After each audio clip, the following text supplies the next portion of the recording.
Imagine that you are from a different country and you have just started studying at your school. What would you need in order to feel good? Safe? At home?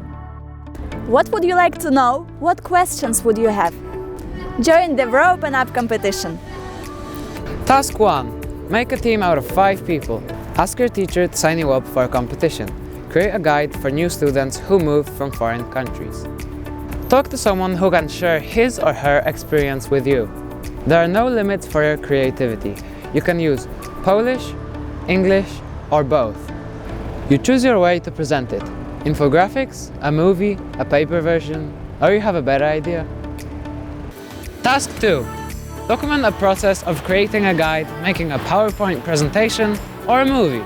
Make a presentation in Polish at gala competition in front of the judges.